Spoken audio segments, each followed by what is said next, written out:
Absolutely. But with that, we will get started. Hello, everyone joining us. My name is Natasha Nurse. I'm the owner and co-founder of Dressing Roommate. The beautiful woman next to me, virtually speaking, Faith Costa. She's an artist. She's a model. She's a mental health activist, a body positivity activist. And she's here, guys, and you need to be here to get what she has in that gorgeous brain of hers, which is social media and modeling tips, right? If you want to know how to level up like how she's leveled up in such a short time, now is the time to learn. There are no excuses. So with that, I guess if you can just get everyone acclimated, how did you kind of get into the social media game and your modeling, the modeling industry? So the social media came first for me, and which then led to the modeling, which was very interesting for me. So when I started the social media, I had like no idea how it worked. I had my personal accounts, family and friends on Facebook, Instagram, and all that. I also had an account for my art, Gotcha. which I'd had for a while, but again, it was mainly family and friends following. Like, really didn't know how to like progress myself. When I started my Faith Plus Fashion page, though, I did have the intent of doing it for myself. It was kind of a self-care thing. I wanted a place to feel vulnerable, but still be able to talk about my body positive journey. I had gone through a lot of things. I wanted a place to post my fashion and things like that. Now, I at the time, I actually didn't really, again, understand how social media worked.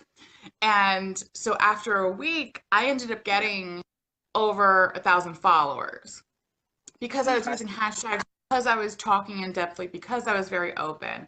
And it was very eye-opening to see that this whole new world was out there. This community of people that were going through the same things I was going through.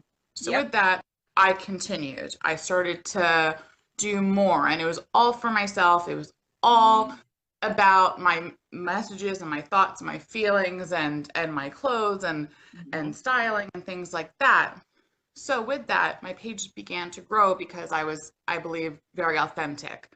So after a few months, brands did start reaching out to me to do the collabs, the social media collabs, which I had seen, which was so cool. I was like, oh my gosh, this is thing, cool. Maybe I'll get some free stuff and I'll be happy. With that too, that began to grow.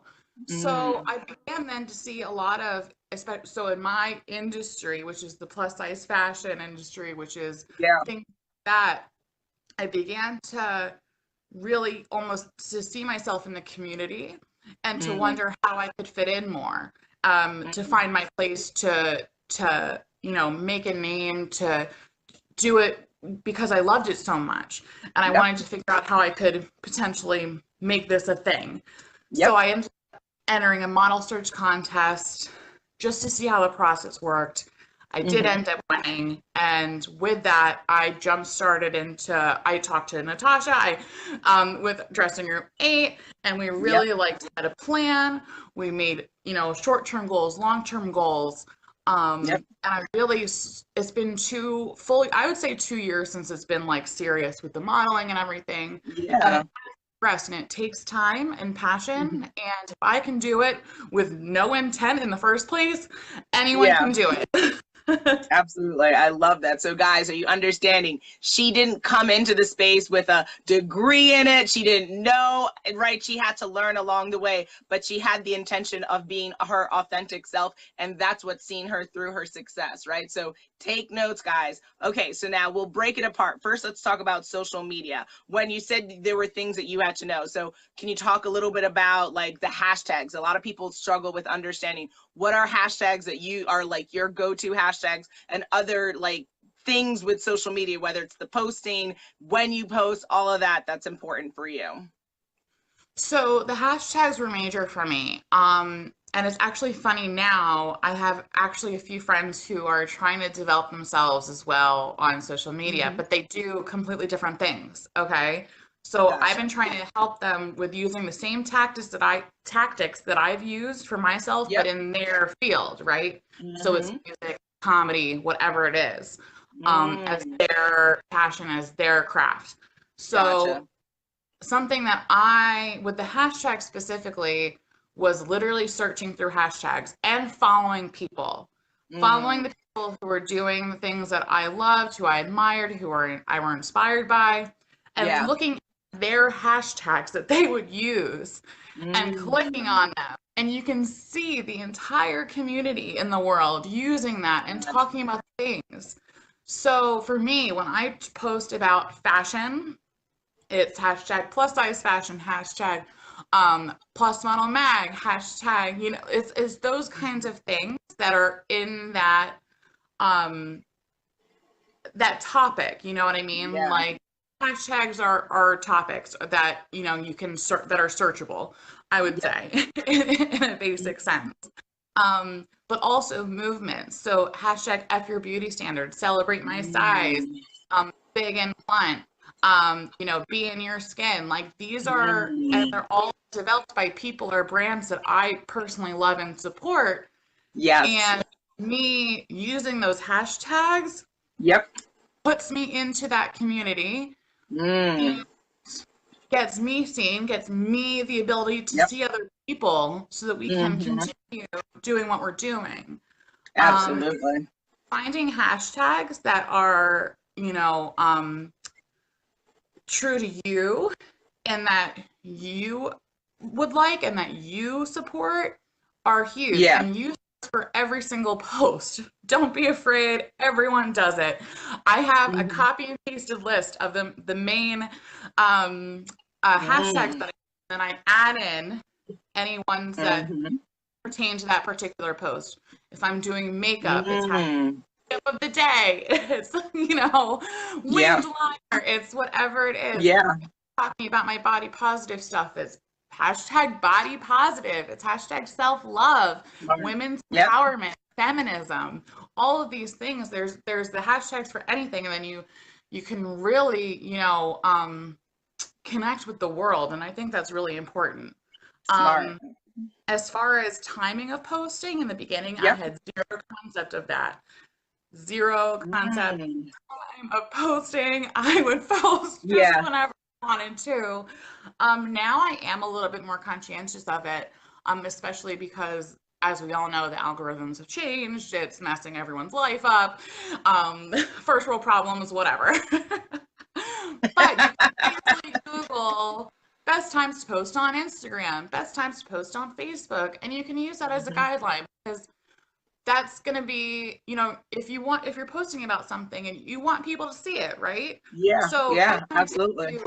The traffic of when most of the people are online that, that are following you, that you're following, it sucks when you post something and no one sees it. If you post a picture that you really love, if you post a paragraph of something that you really opened up about and like 4 people saw it, have thousands of followers. So to kind of make those conscientious decisions to like help progress yourself can be major.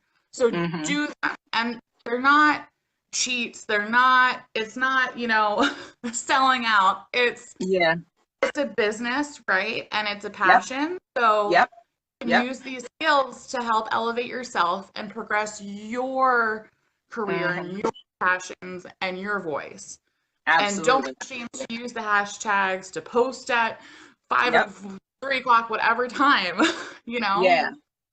Exactly. I completely agree. So again, what is she saying, guys? She's saying that strategy is not for just the big guys or companies. It's for each and every one of us, because she used a specific word. She said brand, your brand. We all have our own brands, whether you want to be a model, whether you're an entrepreneur, fill in the blank, right? So and what she said, do your research, right? This isn't just magically going to have woo and you're viral. No. It takes time and it takes effort, but it takes strategy. And then also I would add to that, don't be afraid to experiment, right? Like sometimes I posted at like 11 or 12 at 11 at night or 12 in the morning, and you're like, oh, I don't know if people see. And sometimes that can actually progress more than something you post earlier in the day, because again, why? We're in a global economy. So yes, you might not be capturing the East Coast or the United States, but guess what? You can hit China, India, like you can, so it's kind of, no matter what, someone's experiment. going to be awake at any given point in the world. Exactly. So, but try to create a schedule for yourself. And now when it comes to curating your content, how do you go about that? Like, how many times do you like to post a week? Do you do different themes? Like what's the logistics with that? So I used to post every single day, no matter what. Yeah. As time has gone on, for me, that felt forced. Okay.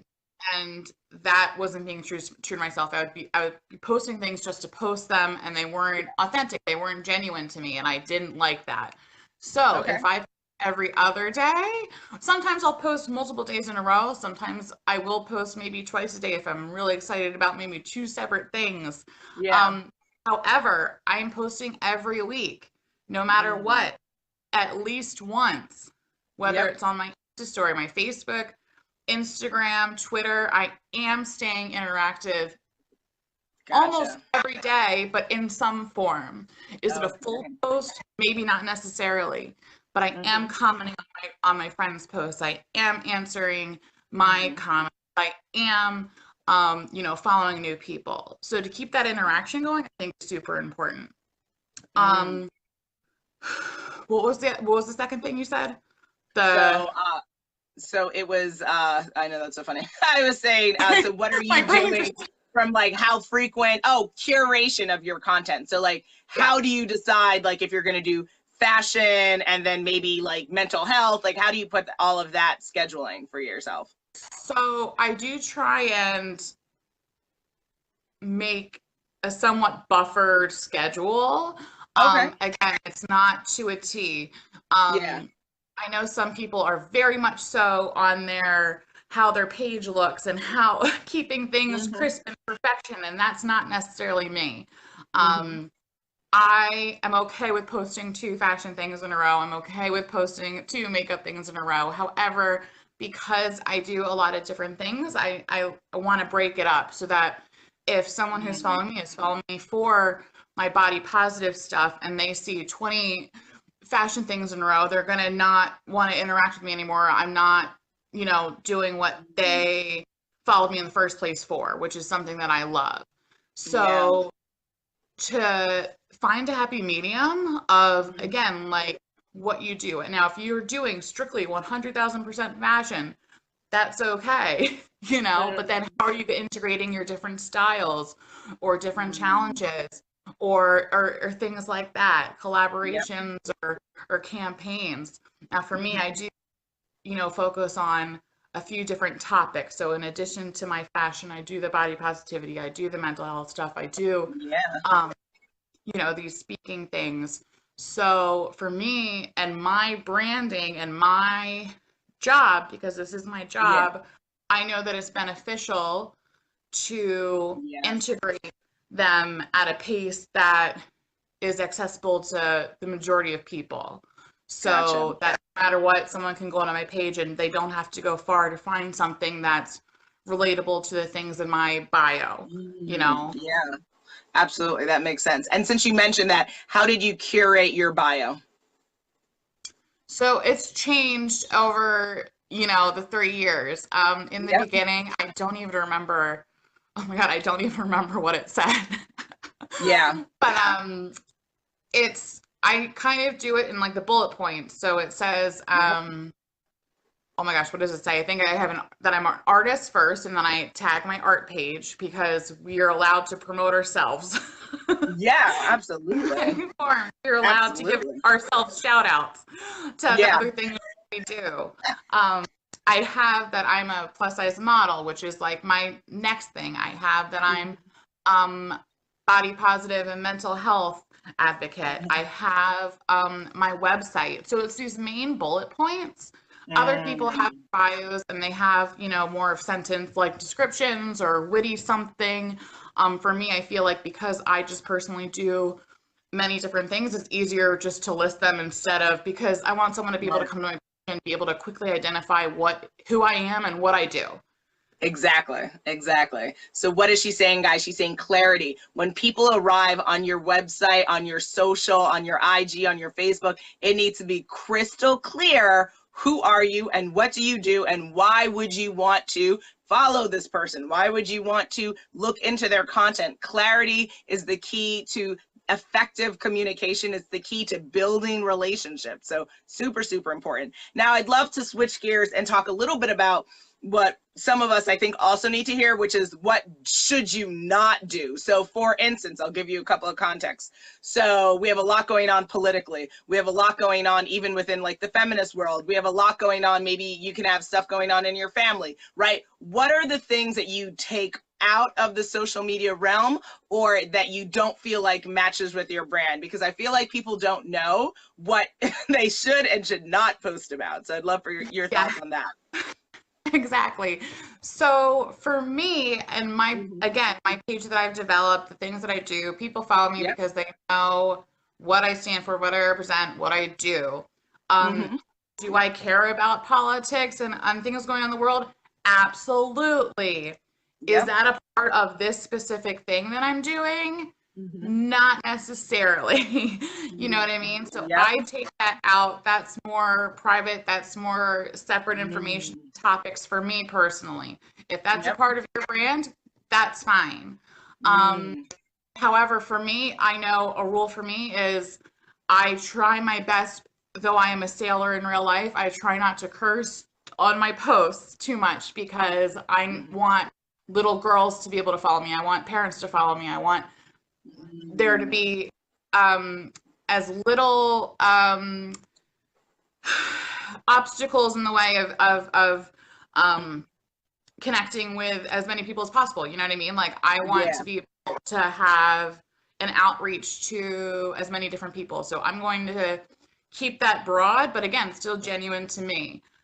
So sometimes people talk about things that randomly maybe seem completely out of character for what their page is that completely necessary for developing your brand? I mean, this is a business, this is you. If you think it is, okay, but I would say generally maybe not. You have to make decisions and choices of how you want to represent yourself, right? Absolutely. I completely agree. Yeah.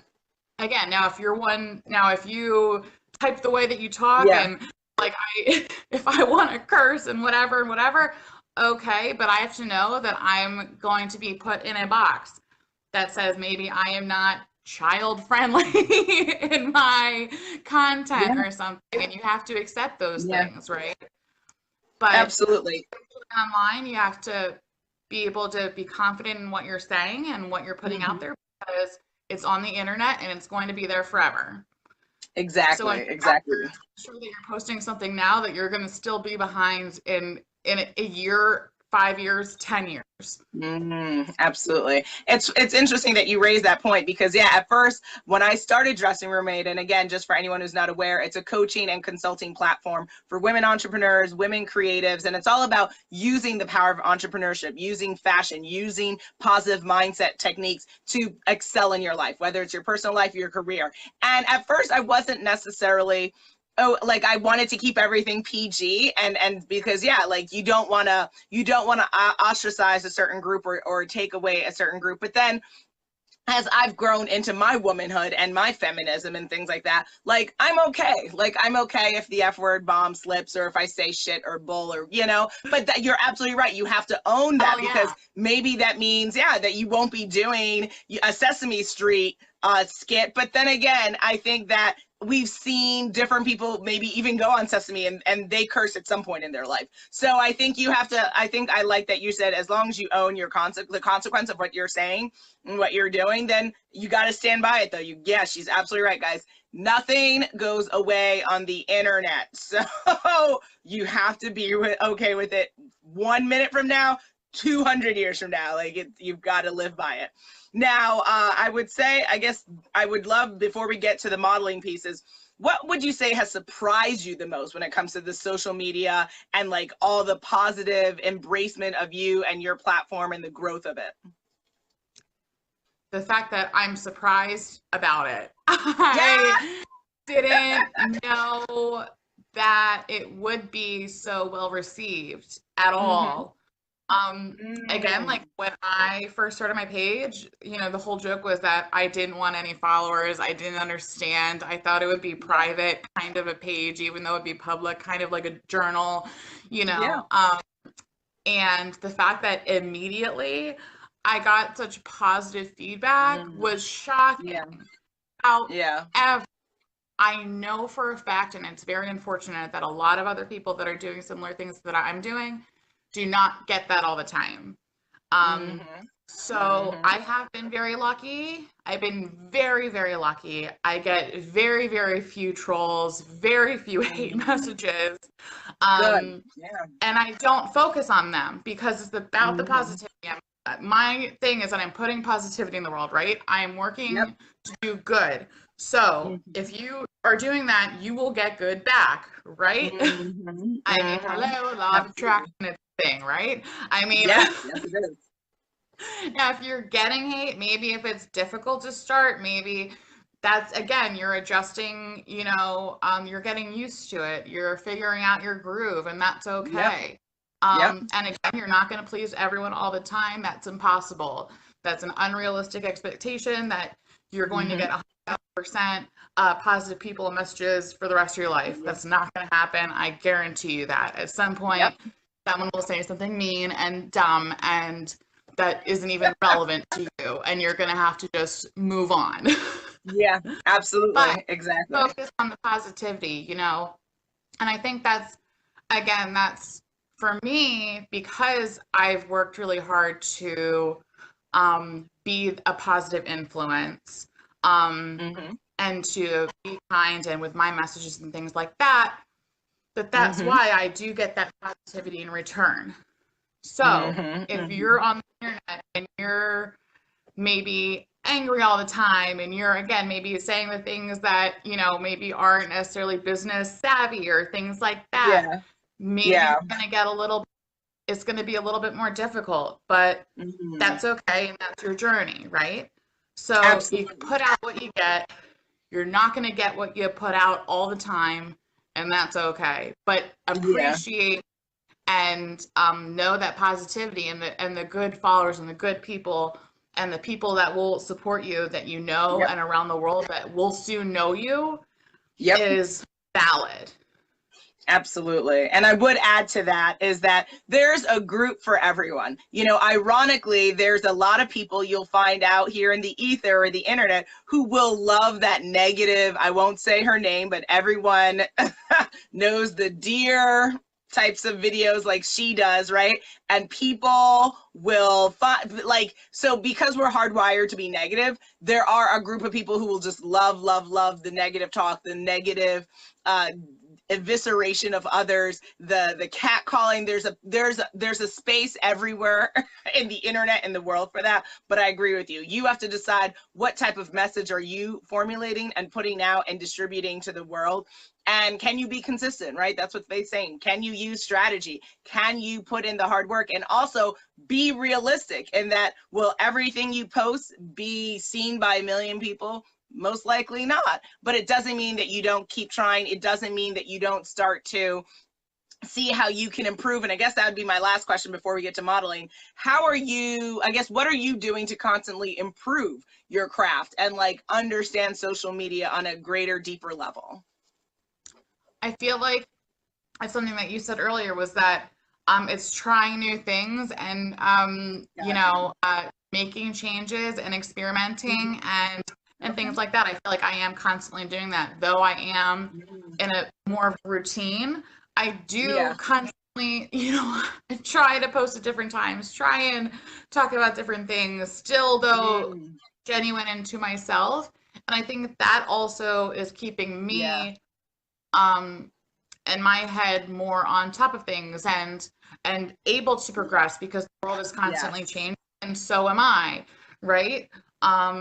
So to be open about that and to show that and to try the things, and sometimes they'll work and sometimes they won't, and that's okay, but it's about taking those chances on yourself. Again, Absolutely. like which semi transitions, I took the chance to enter the model search contest. Yep. And that ended up working out well. However, with Yeah. that, I, gone on casting calls or things that I have not gotten, and that's okay. But I still went and tried, So with social media, it's maybe taking a chance on yourself to post something that maybe you've always wanted to talk about, but never feel comfortable to take that chance to do, like the challenges, like even like you said, like with the Inktober, that's on social media and that's about art and illustration every single day. But you said that you haven't drawn in forever, and you said that that's making you feel a different way and whatever, right? But you're taking that chance and for yourself, right? And people are enjoying seeing that. So that's a good Absolutely. chance, something that you took on yourself. That's a really positive thing, you know? So to do things like that, I Absolutely. think are super important. Yeah, like I think, to be honest, guys, the true purpose of why we're here on life is to take chances. It's to risk because we don't know everything. If so, why be born, right? We don't come out as Yoda. Like we have to learn. You have to learn to walk. You have to learn to talk. You have to learn to interact. And I think when you approach your career, when you approach your life, that learning game does not change or end. It only expands. And for me, I wouldn't, if I didn't take the chance and start Dressing Roommate, I wouldn't have been able to work or know this incredible woman next to me. I wouldn't be able to know some of the people that I know. I wouldn't be on Plus Model magazine. Like there's all these things in my life that I just said, you know what? I want this. I'm going to try. And it lands. You would be so surprised how many yeses you will get in your life. It's unbelievable. Unbelievable. That's why it breaks my heart when people have fear and they let fear hold them back, because when they say you can have everything and anything, you absolutely can. But a part of that is you literally just going outside your door and trying. You've just got to try, right? Because if you won't try, opportunities aren't going to come to you. People don't just come knocking your door like, hey, do you want a job? Hey, do you want $1 million? Like, no, it doesn't work that way. You've got to be knocking on that doors. You've got to be taking those pictures. You've got to be on here doing social lives, right? This wasn't your favorite thing to do, right? Ever? Like doing a Facebook Live? Like, videos and things. I was scared about it. I had never done it before. It was something that I didn't see myself doing, honestly. And now this is, I feel like, our 100th time, and I love it. I always look forward to it, and I'm excited to talk with you. And Exactly. I love it. And that's a Awesome. a chance that I took, and that you helped support me in doing also. So like having that support system is major. Because even if it maybe didn't go well, like that's okay. I still tried, Yeah. And that's what's important.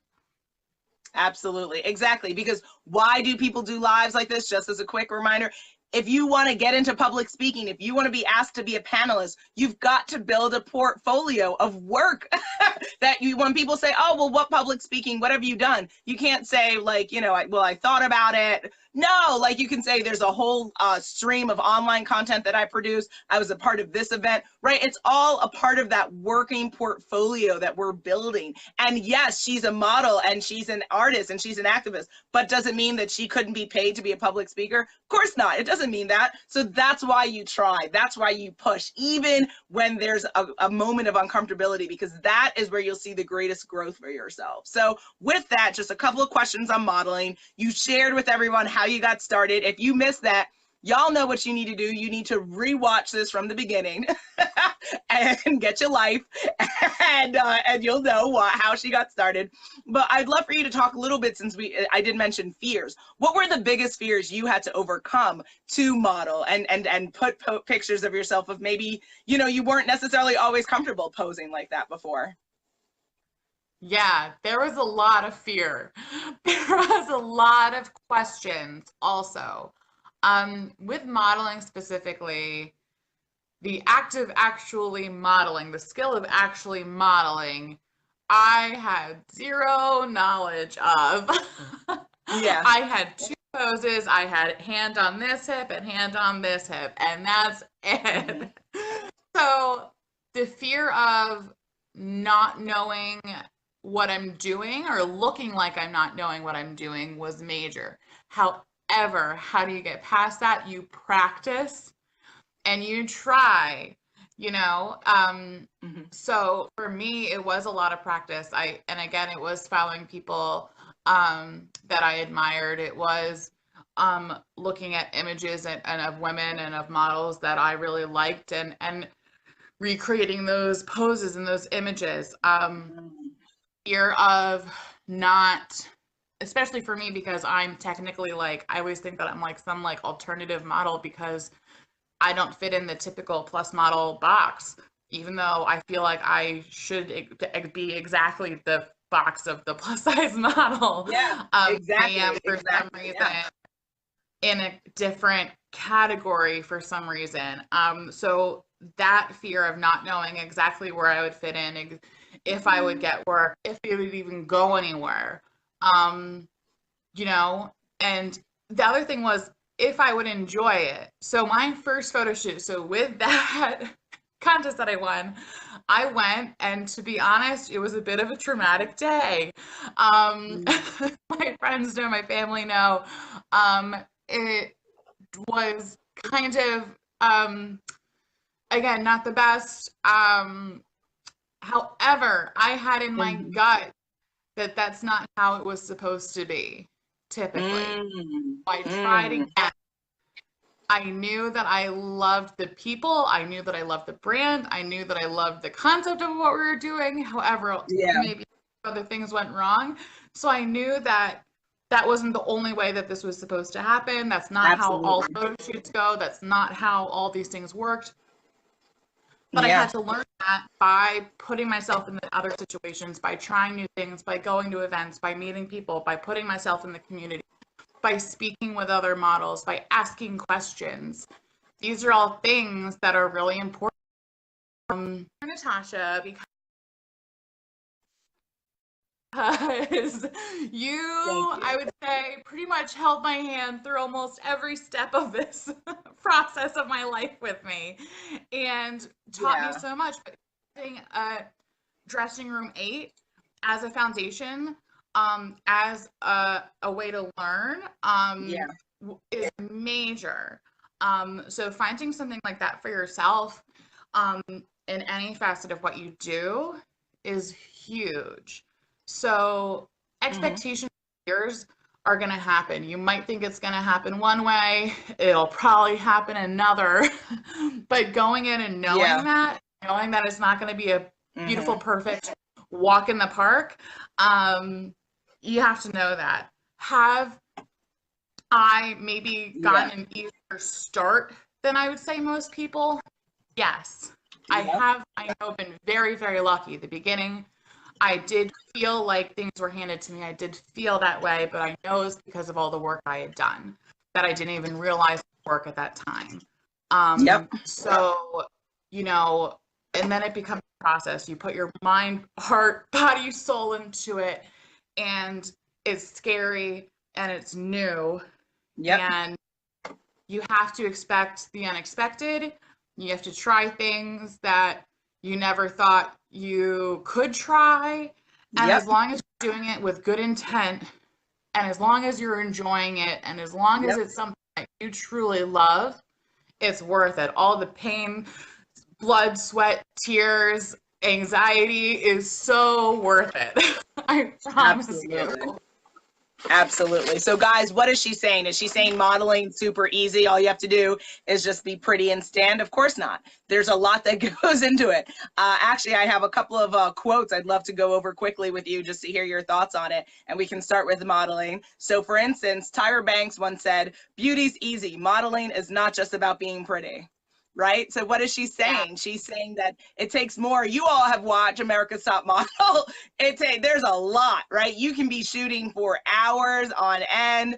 Do you know your best angles? Do you even understand your body? Do you know how to sell clothing on your body? It's not just about standing in clothing, it's about selling the clothing. For instance, Karl Lagerfeld said, the secret to modeling is not being perfect. What one needs is a face that people can identify in a second. You have to be given what's needed by nature, and what's needed is to bring something new. All right, what are your thoughts on those two quotes? So I would say with Karl, definitely. I mean, and that's the thing with models, you know, what makes you stand out is what makes you different, right? And that's major. So if you have differences, embrace them. Like me, that's why I always say that I'm in this different category, but that's, I feel like, why I've thrived, you know? I am, you know, a different size. I do have a double chin. I do have tattoos, which is not typical, but it is also because I feel like it hasn't been done a lot before, because there hasn't been a lot of faces for it. It's why I am thriving. So if you have those differences, use them, and they will, you know, catapult you in a positive way, for sure. And when you try to hide those things, they will hold you back, you know? And as far as Tyra is almost always right, I would say. You know, she, especially, like, I feel like on the show, has spoken like a lot about that, obviously. There are so many beautiful women and beautiful people in the world, and could they all be models? Sure. But it takes skill and practice and time and research and hours and hours and hours of hard work and dedication. And it's a job. It's not taking pictures for Instagram. That's not, you know, just modeling. You know what I mean? Modeling is, you know, it's advertising, right? So you have to know your body, you have to know your face, you have to know what you're selling, you have to know who you're selling to. You have to be able to be a chameleon, and, you know, you can do something targeted towards, you know, preppy style one day and punk rock the next, and you have to be able to adjust. It is, everyone is beautiful, but modeling isn't about beauty. Modeling is a job, you know, and it's about that skill and practice and craft, for sure. Absolutely. But anyone who tries, I believe, can thrive in doing it, for sure. But it is more than just a pretty face. It is. Absolutely, because you're absolutely right. There's so many beautiful people, right? But can you strike a pose? Can you sell something? Can you create a sense of fantasy in whatever you're modeling? That's not an easy task. It's more than just like, which is, you know, something that a lot of, you know, but it's an interesting world, because we do have people who aren't traditional models, right? Instagrammers, social media influencers coming into the space and kind of changing the space. But there is a distinction between, being an influencer and being a model and being booked for a model. So, you know, if you guys are interested, I think Faith is an incredible resource, because she lives within both worlds, right? She can tell you how to rock it for social media and how to actually rock stuff as a model, right? Because she's booked and she's paid, her time is paid for that. So where can they definitely get in touch with you, schedule time with you, and possibly even work with you, right? I would say the easiest is go to my website, faithcosta.com, and my main platform, if you don't already know, is at faith_plus_fashion. That is the platform that, again, launched everything for me. And in that, it connects to all my other things, my art page, my website, everything. But definitely my website, faithcosta.com, and my Instagram page. Email me, ask questions, as well as Natasha. Please follow us both. Interact and, you know, take those first steps for yourself. And if it's asking me a question, do it. Excellent. If you need me to directly tell you, just do it. I will do that for you. Yes, absolutely. So I'm going to share her website so that you guys can get in touch. And then I am going to share one quote and you can talk a little bit about this. So Brian Solis, who's like an author and social media person, he wrote, social media is about sociology and psychology more than technology. Do you think you are able to touch into the EQ, emotional intelligence of others? And that has also been a part of your success in the social media game? Definitely. I would say 100%. I mean, it's called social media for a reason, right? We Yeah. are, it's about interacting with each other. Yep. And is it used all the time for the right things? No, but be the Hmm. reason that it is a good thing, it I completely agree with that. I think it is about sociology. I think it is that need to connect with people. And social media has been an avenue for universally people genuinely all over the world to connect with each other. Take advantage of that. This is something that's free to the quote Yep. unquote average person. Um, you know, this isn't something that's completely out of reach. This isn't something, this isn't a rocket ship, this is, something that if you have a smartphone, you have accessibility to it in the palm of your hand. If you want to connect with Hmm. people, you have the opportunity in your hands. Absolutely. Um, Social media is being social, and it's about how you use that matters for sure. Exactly. All right. Well, I know you're super busy and you have blogger, influencer, model things to do, but thank you again, Faith, for sharing your wisdom. I think your advice is so on target for what people need to know how to make their social media kind of skill set grow for the rest of this year into 2019. If they want to model, you gave them the information. Again, guys, if you want to work with her, if you want to learn more about how she's killing the game out here, go to faithcosta.com. If you want to holler at me, dressingroom, the number 8.com. Please follow us both. And any questions, guys, right? But thank you so much, Faith. Thank you so much. Oh my gosh, this is always so much fun. Yes, thank you. All right, talk to you soon. Be All good. right, Bye. bye.